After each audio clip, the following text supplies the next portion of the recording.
We're all given a mission. It's the very reason we were born. We are all the embodiment of someone's hopes, dreams, aspirations, someone's prayers. There are people who have made a sacrifice. Many of us carry the names of someone of significance, of importance in the family. It's because they expect us to be an individual, but to live up to the namesake that we were given.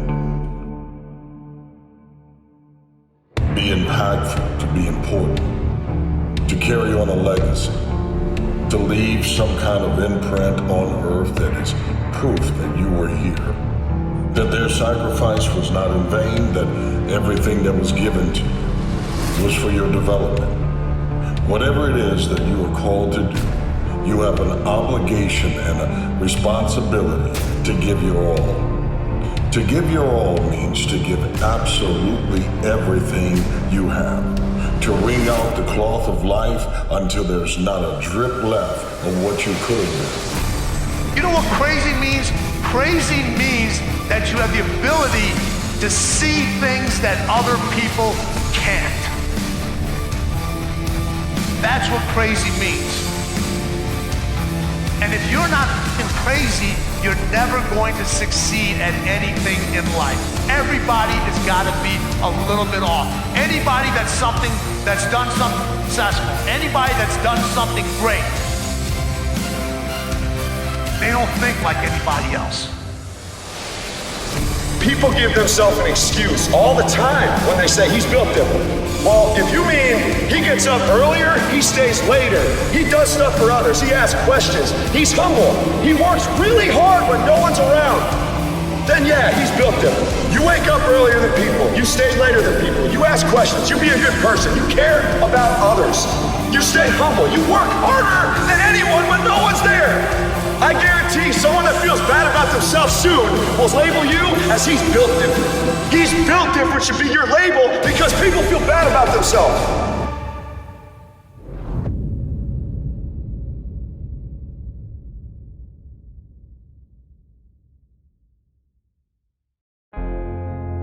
If I've given my all, if I've pushed them to the limits, and even if someone else wins, they had to be a damn good version of themselves to beat you, because you gave your best.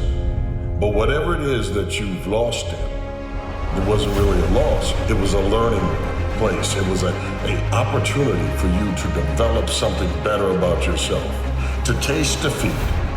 You needed that taste so that you would lose the appetite for it. We have to go through ups and downs, wins, losses, because when we lose, we have to make sure we don't get addicted to losing. We can't begin to say that I'm a victim because of someone else. I'd have been more, I would have become more if only.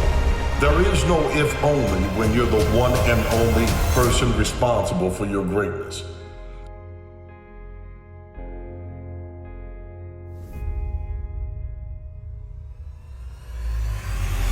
So the only way we get to that ultimate version of ourselves is by replacing ourselves and growing all the time. This has to become an addiction for you. It has to become an emergency.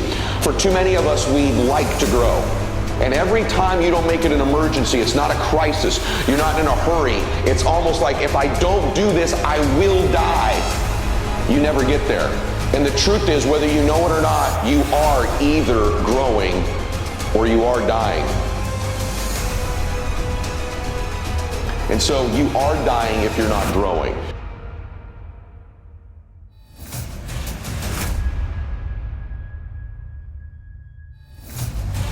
The one thing that you have to understand about mental toughness, there is no one thing. You know what? Every time you decided not to take the right path, you know why you didn't do it? Because it was too damn hard. You want to be able to have a name that lingers. The only way you're going to do that is create memories by impacting the lives of others. It's in you. In order to pull it out of you, you're going to have to go deeper though. Deeper than the layer of quitting. Deeper than the layer of being frustrated. Because one day is not promised. Today is. And since you're in it, you might as well own it.